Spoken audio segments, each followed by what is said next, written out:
Bonjour, c'est Stéphanie. Bienvenue sur le podcast Tu joues ou quoi, dédié à l'univers du jeu de société. Suivez-moi, je vous emmène dans les coulisses, à la rencontre des acteurs de ce monde très créatif. Pour ce nouvel épisode, je reçois Céline et Florian Grenier, les cofondateurs de Greux Games. Ils ont créé leur maison d'édition en 2018 à Grenoble pour d'abord se faire plaisir. Distribué par BlackRock Games, leur catalogue compte déjà près d'une vingtaine de jeux, dont Cyrano, Lockdown, Dany, Nidavellir, Super Cats, Roa et plus récemment The Artemis Odyssey et Hamlet. Rencontre avec deux véritables passionnés, toujours pleins d'envie et d'idées. Alors je suis à PEL cette année et en compagnie de Florian et Céline de Greux Games. Voilà, ça fait plaisir de vous rencontrer. Bienvenue sur le podcast Tu joues quoi. Bonjour. Merci, bonjour. Voilà, l'idée c'est d'en savoir plus sur Greux Games que vous avez fondé donc tous les deux déjà en 2018. Comment est né ce projet dans votre tête à tous les deux? Alors voilà, maintenant la question c'est pouf pouf qui commence. Je compléterai. Ça marche, ok, très bien. Du coup, alors l'idée de Greux Games est née tranquillement en 2017. On en avait marre un peu de nos boulots respectifs. On allait avoir un petit garçon et on se posait plein de questions sur la suite. Céline a été comptable dans une société et moi j'étais médecin légiste. On a pas mal tâtonné en fait. Moi j'avais déjà créé 2 jeux en tant qu'auteur. On se posait la question de savoir si on se lançait dans l'autorat. On avait fait des projets, des protos en commun. Le temps de création était trop long. C'est-à-dire qu'en fait si on faisait ça, il fallait attendre 2 ou 3 ans avant d'avoir des fois des retours sur des signatures potentielles qui n'étaient même pas assurées en plus. Alors que si on se lançait dans l'édition, au moins on avait peut-être... on avait des chances de mettre en place notre société et de gagner de l'argent plus rapidement afin de pouvoir survenir à nos besoins. Voilà. Donc, en 2018, naissance de notre petit, on démissionne chacun. Moi, je passe en médecine générale et toi, tu passes en création de société où tu crées Greux Games et où tu vas, Céline, faire les démarches auprès d'entreprendre en France pour avoir, tu sais, des prêts à 0% ou à... Ouais, c'est ça, hein, 0%. Au moins une garantie en fait sur les prêts, des choses comme ça. Donc pas forcément pas d'aide financière en tout cas, mais des facilités de garantie. Ok. Donc Céline a mené ce dossier, a créé le dossier, a monté ce projet, ça a été validé, on a eu une aide financière facilitée avec les banques, etc. pour la création de la société. Et donc la société a vraiment été créée au final en septembre 2018. C'est ça officiellement. Oui, c'est ça, parce qu'en fait ça a un peu tardé sur le fait qu'on attendait d'avoir un oui de la part du distributeur qu'on avait choisi pour lancer la société. Si on n'avait pas, donc on avait choisi BlackRock et on a rencontré que BlackRock à l'époque parce qu'on pensait vraiment que c'était le distributeur qui nous correspondait le plus à ce moment-là. Okay. Et du coup on les a contactés et tant qu'on n'a pas eu d'or oui, on n'a pas lancé la procédure. Vous vouliez trouver tout de suite le distributeur. Ouais, en fait, ce qui se passe, c'est alors vraiment en 2007, on tâtonnait. Et en fait, on avait entendu la radio des jeux. C'est la radio des jeux des copains. C'est le podcast des copains. Et en plus, à chaque fois, ils sont très pertinents. Et là, ils avaient interrogé Thibaut Quintance et Johan Laurent de BlackRock. Okay. Et en fait, on avait trouvé dans leur discours tout ce qui correspondait un peu à notre philosophie de vie et à ce qu'on voulait mettre en place. Bien sûr, ils avaient conclu par « mais en ce moment, on prend plus d'éditeurs ». On avait dit « c'est pas grave, on va quand même tenter ». Donc en fait, on leur a envoyé un mail en janvier qui a débouché sur des entrevues régulières en mars, puis après en juin, je crois, ici pour Paris Ludique. Et après, finalement, on s'était vu à Essen. Et c'est à Essen qu'on a conclu l'idée de travailler ensemble. Et entre-temps, on avait signé des projets comme Dany, Ictorune qui est devenu Camimai et Nidavellir qu'on avait signé début septembre 2018. Okay. Qu'on avait validé avec lui, on l'a signé sur le premier Cannes en fait. On a fait vraiment les signatures du contrat sur le premier Cannes, donc Serge était avec nous sur le stand et tout, c'était super. Donc sur quelques mois après quelques mois après, oui. Ouais, okay. Donc le Cannes 2019 en fait. Nous on découvre Nidavellir, une version prototype Nidavellir fin août 2018. Un fait qu'il devait peut-être aller voir un autre éditeur et finalement cet éditeur a annulé le rendez-vous. Donc en fait il nous a dit écoutez, je le fais avec vous. Donc on a commencé à travailler ensemble et la vraie signature du contrat est arrivée effectivement à Cannes 2019 à la sortie de Dany. Donc voilà. Tu peux me préciser quelle a été votre envie derrière cette création de Greux Games et qu'est-ce que vous recherchiez particulièrement à amener en tant que maison d'édition et sur quel créneau en fait vous aviez envie d'aller? L'idée... Attends, je réfléchis.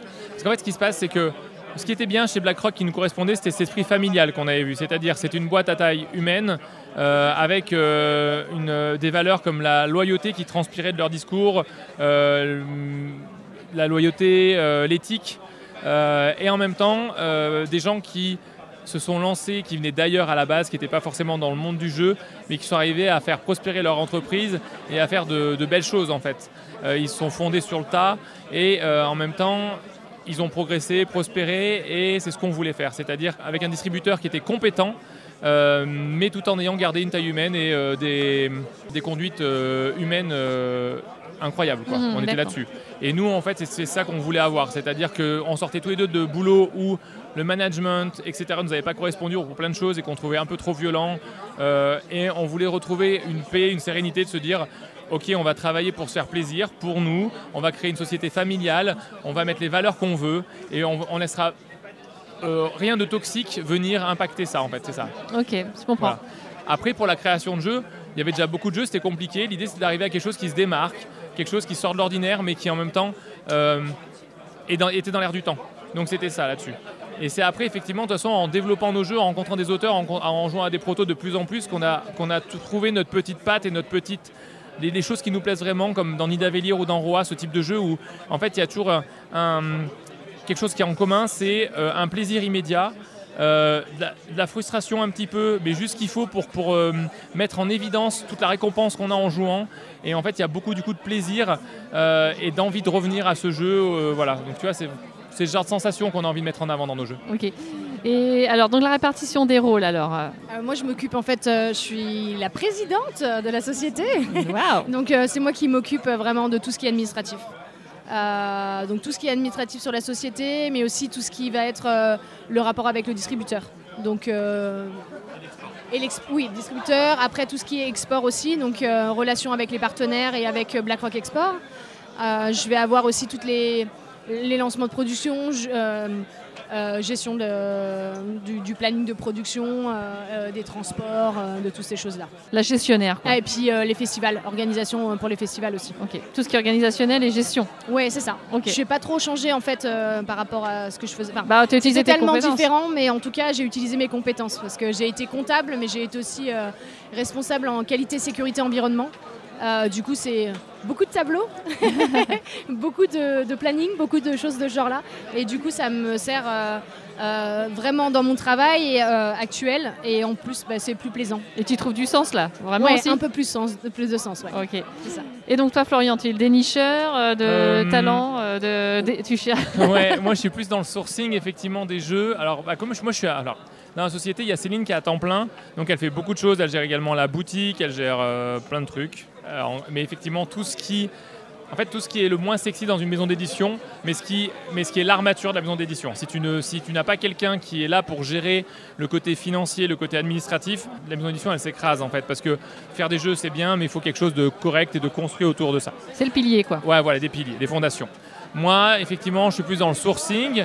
Je travaille à côté à mi-temps, je suis dans la boîte juste pour le sourcing, le game design et je gère des projets. Donc je prends le jeu de A à Z, du prototype jusqu'à l'édition. Et pour ça, je suis accompagné d'une personne qui s'appelle Valériane Ollet, qui est graphiste et salariée à temps plein de Greux Games. Dès le départ, elle a été dans l'univers Greux Games parce que c'est elle qui a créé le logo. Elle était en freelance à l'époque. Pendant un an et demi, elle est restée en freelance. Et puis quand Greux Games a décollé et qu'on a pu du coup lui demander plus de choses et la salarier, c'est ce qui s'est passé. On l'a salarié. D'accord. Donc moi, c'est surtout le game design, le jeu, le prototype, le développement. Voilà. Donc Greux Games, là, c'est 3 personnes. 2 personnes, un peu plus ? Alors un tout petit peu plus, parce qu'en fait, on a Camille Bonnard qui est un ami à la base et qui nous suit depuis le début, en fait. Qui était avec nous sur notre premier SN quand on a démarché des partenaires. En tant que Greux Games, ouais. En tant que Greux Games, okay. Voilà. Et lui, il travaille vraiment à temps très très très partiel, parce qu'il a un autre travail à côté aussi. Et en fait, il nous fait nos traductions. Ok, ce qui est quand même très important. Oui. La traduction. Ah oui, c'est sûr. En fait, il est britannique d'origine, donc il nous fait les traductions, il gère tout ça. Et en fait, c'est des traductions qui sont en général dédiées à rester en interne, qu'on transmet à nos partenaires étrangers. Et à partir de ces traductions anglaises, eux, ils font leur version allemande, espagnole, italienne. Voilà. Alors, le catalogue, là, il est composé maintenant de combien de titres et combien de jeux, ouais.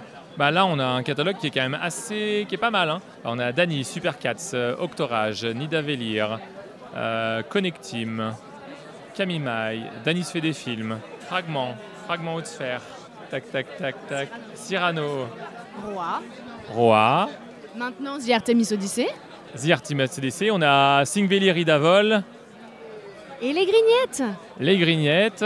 En plus, l'auteur est très bon en plus. Bah oui, il faut le dire. Ouais, c'est lui, hein, bah oui, faut bah, le dire, j'ai bien je le dis compris. quand même. Hein. Fois que. Et attends, et Bah, après, c'est un produit pur Gros Games, on peut le dire. Ouais, les grignettes, Voilà. c'est pur Gros Games et c'est pur aussi grenoblois. Donc les boîtes sont faites à Saint-Marcelin, dans pas loin de Grenoble. Le tissu est fabriqué, imprimé, le tissu est imprimé et découpé, etc., mis en place à Sassenage. C'est à 3-4 km de Grenoble. Ouais, c'est ça. Alors pour les auditeurs qui ne connaissent pas, tu peux décrire c'est quoi le concept? Le concept des grignettes, c'est une bannière en tissu imprimé que tu peux afficher chez toi pour la décoration, mais qui te sert également à jouer. C'est un jeu de discrimination visuelle où tu vas devoir retrouver des petites créatures qui sont cachées dans la bannière. Et pour ça, en fait, tu as une application qui te les affiche au fur et à mesure dans un temps limité et tu dois les trouver le plus dans un temps imparti, quoi. Voilà. Ok, et du coup, c'est Olé, c'est ça qui a fait le graphisme? Alors, le graphisme, c'est toujours Valériane Olé. Mais l'illustration, il y a Camille Chaussy et Oli, qui est l'illustratrice de Roa, qui a travaillé sur les grignettes et sur Roa quasi en même temps. Ouais, voilà, c'est ça. Elle nous a fait aussi une gamme de t-shirts, Oli. On a des t-shirts gris avec des ours ou des lions. Et voilà. Et c'est vrai que ce qui est sympa avec les grignettes, c'est on l'affiche chez soi et c'est à la fois de la déco et à la fois un jeu. Ouais, tout à fait, ouais. Comment on concilie sa vie de médecin généraliste avec le métier d'éditeur? C'est quand même un peu aux antipodes. Ouais. Parce que moi que tu aies joué au Docteur Maboul quand tu étais plus jeune. Comment dire? En fait, alors il faut s'organiser, c'est pas toujours facile. En fait, le métier de médecin est assez chronophage, mais j'arrive à bien m'organiser, à essayer de séparer les deux. On fait comme on peut. Des fois, il y a des semaines où ça se goupille pas comme je veux, et des fois, voilà. Mais en général, on arrive à se débrouiller. Après, je bosse beaucoup le soir, du coup, quand même, parce qu'il faut que je fasse du travail, et souvent, j'ai pas eu le temps de finir la journée, donc on travaille pas mal le soir encore. Mais tout ce qui concerne Gros Games, c'est quand même du plaisir, donc. C'est pas une sensation de travail, quoi. Ouais. Alors, en fait, au bout d'un moment, avec les accumulations, tu sens bien la fatigue, mais en tout cas, mais c'est toujours du plaisir. Donc, et est-ce que tu as sourcé des auteurs en consultation? Ça arrive que des fois ça chevauche un peu les voilà. Alors Gros Games, je vous ai pas posé le nom après la question, mais voilà le nom. Forcément, ça vient de quoi? Le nom de famille, ça vient de Grenoble, ça vient de. Oui, c'est à peu près ça. C'est ça? Ouais. Le nom de famille Grenier, on vient de Grenoble, mais aussi le fait que ce soit Greux parce que c'est un ours notre logo. Ouais. Voilà. Et puis un R, c'était non. 2 R, c'était pas joli. Du coup, 3 R, c'est pas mal. Voilà, c'était plus graphique. Ouais, c'est ça. Et après, en fait, tout le monde appelle la ville de Grenoble Greux, en fait aussi. On vient de Greux, etc. Enfin, c'est comme le diminutif de sûrement certaines villes ont. Et donc, ça fait que ça matchait bien avec notre origine géographique, notre nom, les surnoms qu'on avait aussi, etc. Donc, voilà. Et alors, comment ça se passe? Donc voilà, là, je suis jeune auteur, j'ai envie de proposer mon travail. Comment on procède pour le sourcing, justement, dans des concours de proto? C'est au contraire, on prend des rendez-vous, ça va être à Cannes ou ailleurs? Je pense que c'est très très varié en fonction des gens. Nous, chez Gros Games, il y a vraiment deux types de sourcing. Le sourcing actif, le sourcing passif. Actif, c'est moi qui... En regardant les retours sur Internet, des fois, en voyant des protos qui peuvent me faire de l'œil ou alors des auteurs que j'aime beaucoup, je les contacte. C'est assez rare, mais ça peut arriver. Après, souvent, ce qui se fait naturellement, c'est comme j'ai plein de copains auteurs, quand on est à la maison, ils sortent un proto, ou quand je suis chez eux, ils sortent un proto. Je dis, c'est vachement bien ça. Et puis derrière, ça peut déboucher sur une signature. C'était le cas d'ailleurs de Nida Vélir. C'était Serge me l'a montré en fin de soirée en me disant, j'ai un jeu sur les nains, je vais te montrer si tu veux. Je fais, ouais, vas-y. Et puis derrière, c'est parti comme ça. L'autre façon, c'est passif, c'est-à-dire que en fait, on prend des rendez-vous lors des festivals et les gens viennent et me présentent leurs jeux. Je réfléchis un peu au niveau Gros Games. J'ai l'impression que Gros Games, c'est plutôt des rencontres qui font qu'on signe des jeux. Par exemple, pour le jeu Roa, Johan Goupil, j'avais rencontré peu avant. Il m'avait dit ce serait bien qu'on se voit un jour. Il est venu à la maison pour me montrer un jeu à deux qui était bien, mais j'ai pas eu de coup de cœur pour celui-là. Et puis il m'a dit mais sinon j'ai un autre jeu que je viens de finir, c'est avec Théo Rivière. Théo que je connais très bien. Et il m'a dit je te le montre. Et en fait c'était Roa. Donc direct on a joué, coup de cœur. Et puis c'est parti derrière. On refait plusieurs parties. Puis après on leur propose un contrat d'édition. Donc l'idée c'est d'abord de se rencontrer. Parce que chez nous le truc c'est que ça passe beaucoup par l'entente humaine, ce qu'on dégage, ça fait que nous on le dit tout le temps et en fait le jeu peut être le meilleur du monde si à la personne on n'accroche pas avec cette personne là on va pas le signer le jeu. C'est important quand même de se dire ça, c'est qu'après on va travailler ensemble pendant des mois voire des années et il faut que ça se passe bien, il ne faut pas qu'il y ait de problèmes particuliers, voilà. Et ça peut être dans les deux sens. Ouais, on revient au côté taille humaine que tu disais tout à l'heure et rencontres et familiale quoi. Voilà, on essaye de ça match quoi. Tout à fait. Alors raconte justement un petit peu peut-être l'histoire de Nid d'Avenir. On peut peut-être parler de ce jeu-là qui est un de mes jeux coup de cœur aussi. Tu expliquais le démarrage de cette rencontre. Tu veux que j'explique, Céline ? Ouais. Ok. Alors en fait l'idée c'est, je fais que parler en fait. Hein. Mais c'est toujours comme ça en fait. Tu prends pas, tu parles tout le temps et après tu dis que c'est moi la pipelette en fait. Ça vient d'une scène de ménage en direct. Bon, j'avoue c'est moi qui lui file le micro à chaque fois. Non mais vas-y. Voilà. On devrait filmer en fait, ça aurait été drôle. Alors l'idée, donc c'était à l'anniversaire d'Antoine Boza. On était tranquillement en train de jouer. Serge m'avait dit, comme tu viens, je vais te montrer le nouveau prototype d'Ad Astra. Parce que ça me ferait plaisir que tu puisses, vu que j'adore ce jeu, il m'avait dit, vu que vous créez Greux Games, ça peut vous permettre si vous voulez éditer, ça peut être une chouette chose de travailler ensemble. Et en fait, je joue au jeu, c'est très bien. Les auteurs ont dynamisé le jeu, modernisé, ça me plaît beaucoup. Mais le problème, c'est qu'il y a encore beaucoup de figurines, beaucoup de matériel. Et nous, on lance Greux Games. Et comme on l'a expliqué dans plusieurs podcasts et interviews, on voulait y aller mollo. On a fait Dany, c'est que des cartes. Après, on a fait Super 4, c'est que des cartes. Après, on a fait Octorage, il y a un peu de punch. Et après, on a fait Nid d'Avenir qui mélange les cartes, les punch, etc. Mais ça nous a permis d'apprendre, ainsi que Valériane, comment ça se passait avec une usine, de ne pas faire de blagues et pas avoir de pain et d'erreurs surtout sur nos premiers jeux, parce que par méconnaissance de la façon de mettre en place les fichiers ou des choses comme ça. Il fallait prendre confiance aussi petit à petit. Tout à fait. En sachant qu'à chaque fois qu'on envoyait les jeux au départ, là c'est encore le cas mais beaucoup moins, mais on serrait vraiment les fesses de se dire est-ce qu'on a tout fait bien, est-ce qu'il n'y a pas d'erreur quelque part qui s'est glissée, est-ce qu'il n'y a pas un picto qui va sauter avant de passer à la pression. Donc là, je lui dis ça, il me comprend très bien, il me fait bien sûr, il me fait et tout, avant d'être couché, si tu veux, j'ai un petit jeu de nains, ça plaît pas mal, j'ai un rendez-vous avec un éditeur déjà bien installé, mais si tu veux, je fais allez, vas-y, on y va. Sur le coup, je me dis, un jeu de nains, franchement, juste toi, le jeu des nains, ça me donnait pas trop. Ça te parle pas trop, ça me parlait pas trop. Ouais. mais dès qu'on joue, directement, je me dis, il y a un truc, c'est fou, quoi. Là, je me fais hyper par le jeu, quoi. J'étais pas là ce jour-là, en fait, je suis arrivée que le lendemain. Et du coup, il m'a appelé le soir, il me fait Céline, demain, la première chose que tu fais, tu arrives, tu joues au jeu des nains, parce que c'est top et je l'adore. Et du coup, j'ai joué direct et moi aussi. T'as été conquise aussi ? Oui, j'ai été conquise. Okay. Qu'est-ce qui vous a conquis justement ? La fluidité du jeu et les sensations. Il y a beaucoup de choses qui ont changé après, mais ce côté, tu vois, le coin building était déjà là, même s'il n'avait pas cette forme-là. C'était des petits jetons carrés bière. J'étais toujours dans une taverne, mais c'était de la bière du coup et avec des valeurs dessus que tu allais échanger, etc. Il n'y avait pas encore ce concept de les pièces dorées retournent dans le trésor royal. En fait, on gardait toutes nos pièces devant nous, donc à la fin, on avait pas mal de pièces, mais c'est également des scorings de fin de partie. Mais le trésor, il n'y avait pas de zone de trésor, mais il y avait une zone où les pièces étaient posées qui se vidaient au fur et à mesure. D'accord. Ok. Serge m'a dit, si ça vous plaît autant, moi ça me fait plaisir que vous puissiez garder le prototype, y jouer un peu chez vous et me faire des retours. Donc c'est ce qu'on a fait. Combien de parties on a fait, mais avant même d'avoir signé et qu'ils nous confirment ou quoi que ce soit, on a fait un paquet de parties, juste parce qu'on l'aimait en fait. Et vous y avez fait justement des retours déjà finalement là pour améliorer des choses Alors améliorer je sais pas, mais on avait dit, on lui faisait des petits retours, on essayait d'être le plus pertinent possible, faire des retours pour faire des retours ça servait à rien, mais je crois qu'on lui avait fait des retours rapidement sur le fait que ça peut être rigolo que les pièces reviennent dans la zone, que moi c'est pas moi qui ai édité pour l'instant, mais que le truc bière ça me parlait pas, j'aime pas qu'il y en a de l'alcool dans les jeux, j'aime pas tout ça. Je préférais mettre des pièces pour faire côté or, nain, ça marchait bien. Ouais. Et en fait ce qui se passe c'est que 2-3 semaines après il devait avoir un rendez-vous donc avec cet éditeur qui aurait sûrement signé le jeu je pense, et finalement en fait ils ont annulé, ils ont eu un souci, ils ont annulé le rendez-vous, et donc il m'a appelé en me disant écoute c'est annulé, vous ça fait 2-3 semaines que vous me faites des retours qui sont plutôt pertinents, qui ça me plaît, je vois que vous êtes très très motivés, ça me fait plaisir, et on travaille ensemble. Et donc là on est parti sur le jeu à fond, on a fait beaucoup de parties de test. Et on a signé le contrat à Cannes 2019. Vous deviez avoir la banane là pour le coup. C'était fou, c'est trop bien en fait. Ouais, c'était trop bien. Puis de toute façon, la relation avec Serge à ce moment-là, c'était évident en fait. Juste l'équipe, elle marchait très bien. Voilà. En fait, ce qui était fou, c'est que moi, j'ai connu Serge, j'avais 23 ans, 24 ans. Et j'étais un peu en mode fanboy, en mode j'ai rencontré Serge Lager, c'est fou quand même, voilà. Ouais. Et je m'étais toujours dit, si un jour je peux travailler avec lui, c'est fou. Et en fait, dans les premiers jeux Gros Games, on a eu l'opportunité de signer avec lui, donc c'est taré en fait. C'était un des premiers objectifs, ouais. Un des rêves de jeune homme. Ouais, c'est ça. Et en plus, je pense que ça se voit quand on voit Nida Velir qu'on a pris énormément de plaisir à travailler ensemble.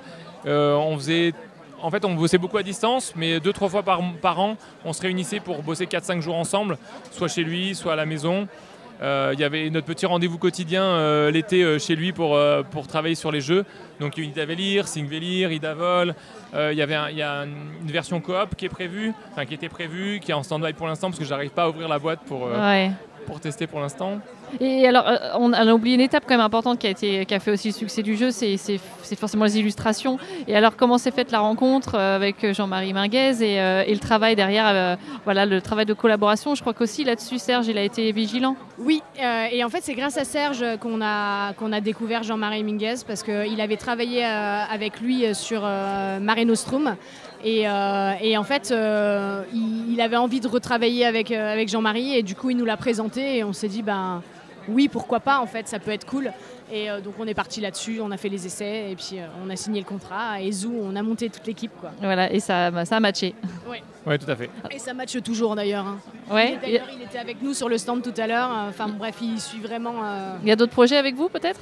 Oui, en fait, l'année prochaine, on sort une boîte, ce qu'on appelle pour l'instant les super mini-box. C'est des petites boîtes transportables partout pour jouer avec des jeux soit à 2, soit à plusieurs. Et donc c'est un de mes jeux à moi qui l'illustre, qui s'appelle Dans l'ombre des 5 royaumes, et donc illustré par Jean-Marie, donc gros kiff, parfait. Ok, on reviendra à l'occasion pour parler de ce jeu Avec et avec plaisir. tous les deux, pour le coup ça peut être chouette. On peut peut-être juste parler de vos envies futures, de vos projets, les jeux qui arrivent bientôt, ceux à venir, sur lesquels vous travaillez déjà. Il n'a pas écouté la question. Si. J'attends de voir parce qu'en fait il y avait une table où il y avait besoin d'animateurs et je regardais si les animateurs voyaient, mais c'est bon, c'est parfait. En fait c'est Thomas Favrelière qui nous sert d'animateur. Merci Thomas. Merci Thomas. Thomas Favrelière, l'auteur d'Alvéola qui est sur le stand de Toumanta à côté et qui vient répondre à une question de personne pour Nida Velir. Super. Parfait, super. Pardon. Dis-moi, alors oui, du coup les projets futurs pour Gros Games, c'est ça ? Donc là, en fin d'année, on a une extension pour Roa qui sort, qui s'appelle Sintima. Et on a un jeu de Thomas Favrelière, justement, qui s'appelle Synchro. Thomas qui avait fait le bootcamp Gros Games, le premier bootcamp Gros Games, et avec qui le courant a très bien passé. Un auteur de qualité, donc qui a signé son jeu, qui était présent au bootcamp, qui est devenu Alvéola chez Toumanta d'ailleurs. Mm-hmm.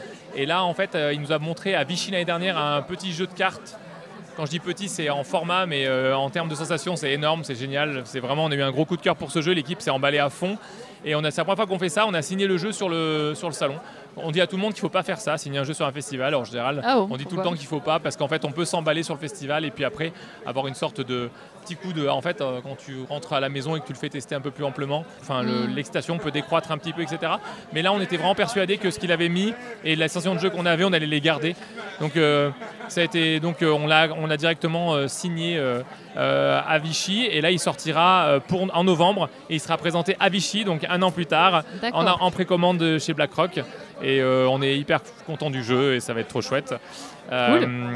Et l'année prochaine, donc on a cette gamme Super Mini Box qui arrive. Avec le premier jeu, ça sera le jeu de l'équipe Kaedama. Donc Antoine Boza, Corentin Lebras, Théo Rivière et Ludovic Maublanc. Le super défi 72 heures là, qu'on a pu suivre en direct. Et il y aura un gros documentaire de 45 minutes environ qui retracera effectivement les 3 jours de travail sur ce jeu. Et puis un peu plus après parce que forcément ils ont mis les bases en 3 jours mais on a retravaillé encore un peu dessus, on a refait des réunions, je suis descendu à Valence voir avec eux pour une journée pour travailler encore et donc on aura le jeu fini là sous peu et donc il sera prêt pour être fignolé en termes d'illustration par Camille Chaussy et Valériane Ollet et il sortira donc à Cannes l'année prochaine. Alors rappelle les contraintes de départ. Les contraintes c'était de faire un jeu en 110 cartes, juste 110 cartes format poker et un jeu à 2. Pardon, c'est ça, oui, quand même. Un jeu à 2 de 110 cartes. Elle ne parle pas, mais elle fait c'est pas négligeable. Ouais, mais c'est ce qu'il disait tout à l'heure. Je suis là pour le reprendre si ça va pas. Elle me fait parler et après elle me corrige. Oups. Ouais, donc ça aboutit. Enfin, voilà, c'est. Ouais, l'idée c'est voilà. Après, donc dans cette gamme, on a Dans l'ombre des 5 royaumes, qui est un jeu que j'ai créé, illustré par Jean-Marie Minguez, et on a Les Forgeurs de Terre. C'est un nom qui est peut-être final, mais on ne sait pas trop encore, et qui est illustré par Valériane Ollet et qui arrivera aussi dans l'année. Et en fin d'année, on a un autre jeu qui arrive. Alors on a en fait, on ne sait pas encore lequel ce sera soit un jeu de Jérémy Belzon, qui est également qui est grenoblois et qui était également au Bootcamp Gros Games. C'est un jeu qu'on a signé après le Bootcamp Gros Games. Et peut-être, il y a le jeu de Corentin Lebras et Jonathan Favre-Godal, qui s'appelle Panthéon pour l'instant, qui devrait arriver également dans cette gamme. Donc c'est une gamme en fait qui va avoir plusieurs jeux qui vont sortir assez régulièrement. Ok. Et Du coup, on peut revenir sur le fait du sourcing. On a aussi beaucoup fait du sourcing avec les gens du bootcamp au final. Alors justement, oui. On a signé des jeux, mais pas forcément les jeux qu'ils nous avaient présentés au bootcamp. Mais en tout cas, après, ils ont créé des jeux et ils nous les ont présentés.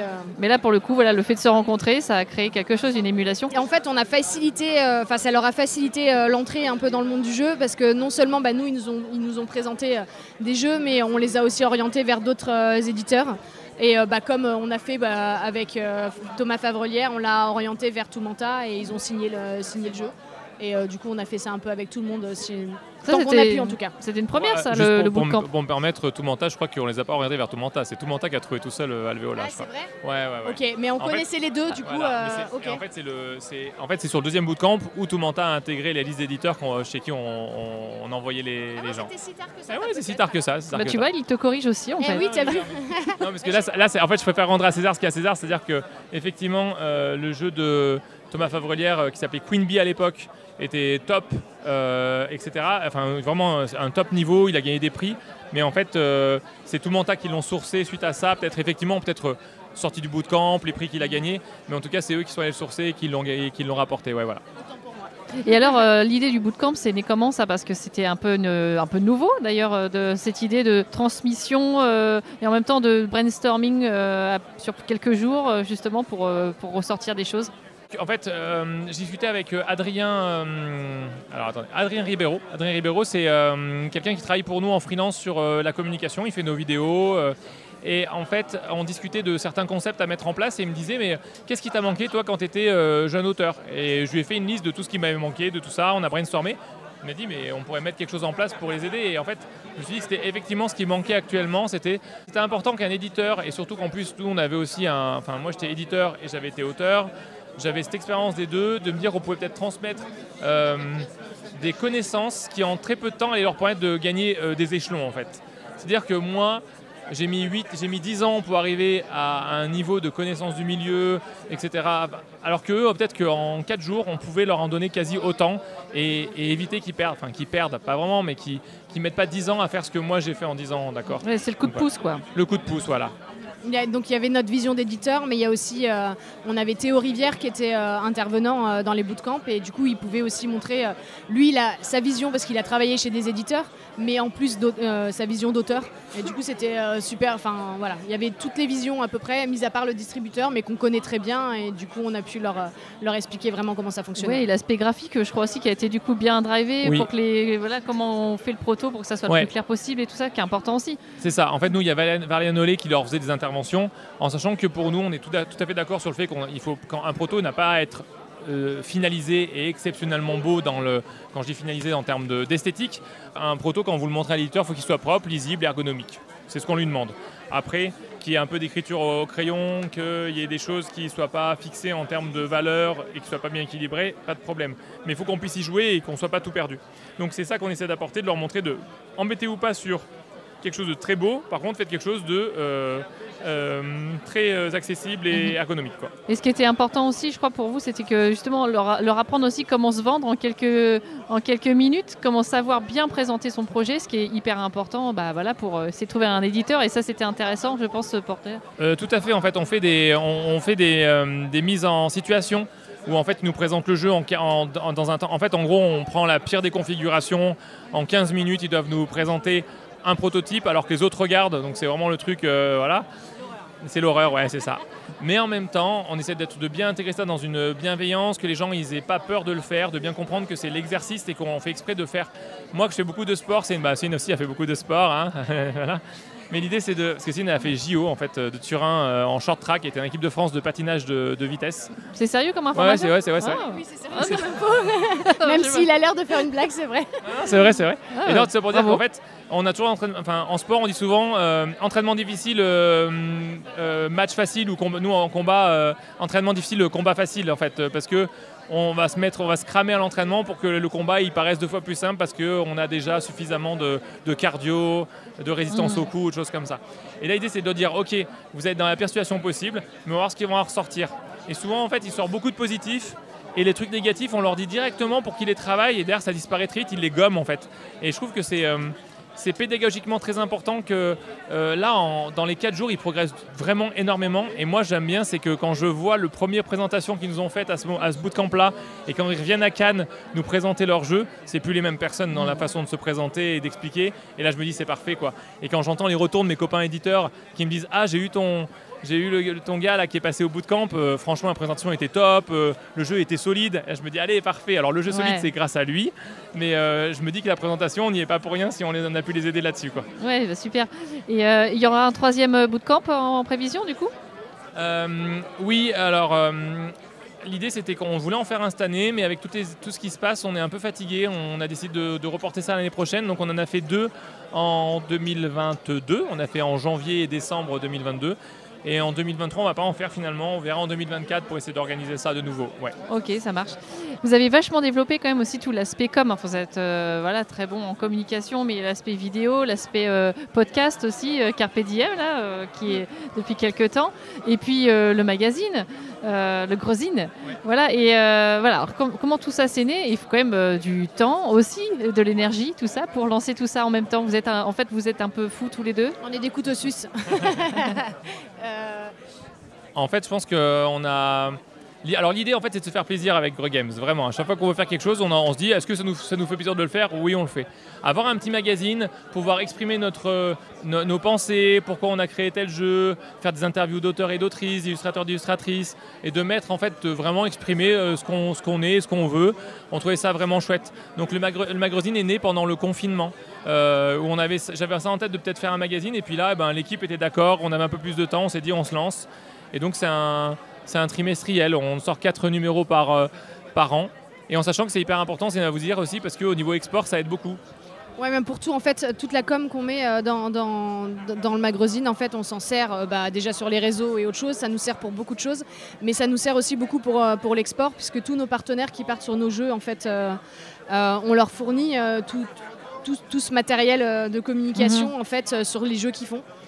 Donc du coup, ils s'en resservent derrière, et ça me permet de les aider à faire de la communication directement chez eux, en fait, pour faire démarrer les jeux ou alors les relancer à ce moment-là. Ouais. Comme un communiqué de presse amélioré, quoi. Ouais, c'est ça. Ouais. Et en fait, ce qui est bien, c'est assez marrant de voir les interviews de Serge ou de Jean-Marie traduites dans différentes langues, parce qu'après ils les diffusent dans leur pays, et ça c'est vraiment chouette, quoi. Voilà. Et alors du coup, c'est vous qui vous collez à la rédaction et tout ça Alors la rédaction, c'était tout ce qui était rédaction de texte en général, c'était plutôt moi pendant longtemps, et c'était Valériane à la mise en forme et mise en page. Et depuis quelques temps, Valériane, elle me relaie beaucoup, elle fait énormément de choses dedans. Donc dans les derniers magazines, là, c'est de la rédaction partagée entre Valériane et moi.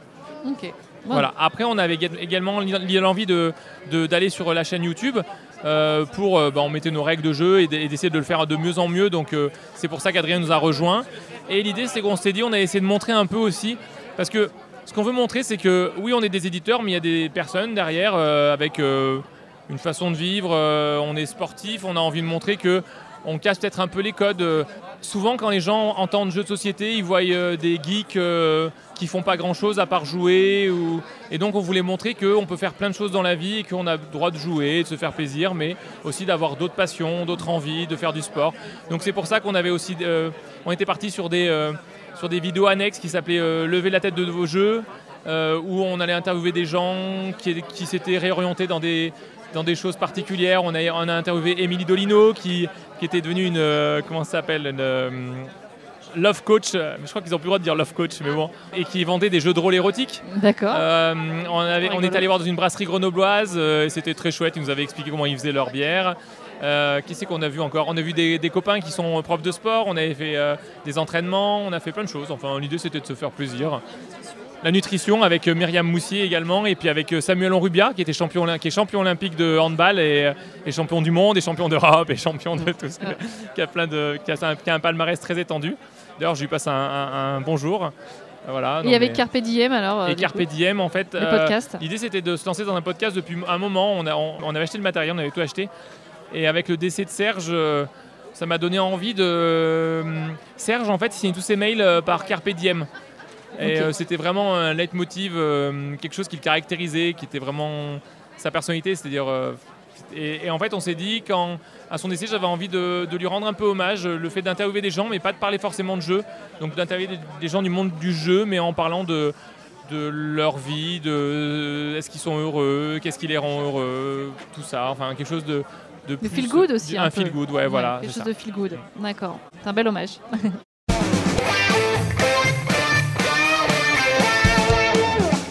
Alors, si tu étais un mode de jeu, tu serais solo, coopératif, compétitif, semi-coop, et pourquoi Céline, du compétitif, et on se refait pas, je suis désolée. J'adore le coopératif aussi, mais quand on joue à des jeux, on me dit tout le temps que je suis très compétitive. Okay. Alors, je vais pas écrire compétitrice. Oui, c'est vrai, effectivement. Je vais pas écraser les autres pour autant, hein. C'est juste que du coup, quand je fais quelque chose, je le fais à fond. C'est pas une sportive pour rien, du coup. Ouais, voilà. Pour gagner. Ouais, pour gagner, je fais tout pour gagner. Si je gagne pas, c'est pas grave. Mais en tout cas, j'aurais tout fait. Voilà. Pour pas avoir de regrets. Voilà, pareil pour les jeux. Ouais, non, je veux dire compétitif aussi. Compétitif, ouais. Ok. Si vous étiez une mécanique de jeu, laquelle seriez-vous ? Moi, je vais dire le draft. J'adore ça. En fait, avoir les cartes qui tournent, d'avoir des choix, ça me rend fou. Donc, draft. Ok. J'ai le droit de dire coin building ? Bah, du coup, oui, carrément. Ouais. Bah, carrément. Fayotte. Un peu. Bah ouais, mais en même temps, c'est une belle mécanique, c'est vrai. Et si vous étiez un illustrateur de jeux de société ? Oh, pauvre jeu. Mais du coup, alors attends. C'est dur ça, hein ? On va se faire des ennemis là. Non, attends. Non, vraiment, si j'étais un illustrateur de jeux de société... Oh là là, la colle. Je connais beaucoup trop d'illustrateurs et illustratrices trop cool. Je vais dire Camille Chaussy. Ah, mais non. Trop tard. Ah, c'était la trop tard, c'est moi. Non, ben moi aussi. Bah, vous avez le droit de dire la même. Pas au niveau illustration parce que je suis vraiment trop naze. Non, mais ça n'a rien à voir. Mais c'est juste que si tu peux avoir le talent de quelqu'un. Ah oui, voilà, Camille. Céline. Non, mais c'est juste que du coup, c'est tellement une belle personne. Moi, c'était ça que je voulais dire en fait. D'accord. Okay. C'était plus la personne que je pensais que les illustrations. Même si elle est parfaite. J'adore ces illustrations. Elle est parfaite. Mais j'ai pas. Parfait. Elle a un talent. Elle sort les rames. Ouais, je suis désolée, je me suis un peu embrouillée. Et alors, juste pour savoir si vous avez quelqu'un à me proposer pour un futur podcast, une idée de quelqu'un à interviewer, que ce soit auteur, illustrateur justement, un autre éditeur. Thomas Favrelière ? Ouais, Thomas Favrelière, ouais. Okay. Après, moi je dirais, non, mais on va en mettre plein. On peut en mettre plein ou pas ? Vas-y, pour ça je vais noter sur moi. Camille Chaussy, Jean-Marie Minguez. Là, je regarde un peu autour de nous là, mais en tout cas c'est déjà pas mal là. Kiff Édition. Ah, Kiff Édition, ouais. Pierrot, Nico Normandon, Gwen et Erika. Ouais, ok. Alors j'ai vu Kiff Édition pour Trax, mais on pourrait faire la version édition, ouais. Ok, ça marche. Bon, merci beaucoup à vous deux et je vous propose de finir par notre phase finale. Alors, au jeu de Gros Games, tu joues ou quoi ? Et ça, on fait ensemble. D'accord, okay ? Ça marche. Vas-y. Au jeu de Gros Games, tu joues ou quoi ? J'espère que cette interview du duo de Gros Games vous a plu. Merci pour vos commentaires réguliers et bienveillants sur les réseaux sociaux, comme YouTube et Instagram. Le prochain épisode sera consacré à l'auteur prolifique Théo Rivière. Pour ne rien louper, n'hésitez pas à vous abonner au podcast sur la plateforme d'écoute de votre choix. Rendez-vous avec plaisir dans 2 semaines.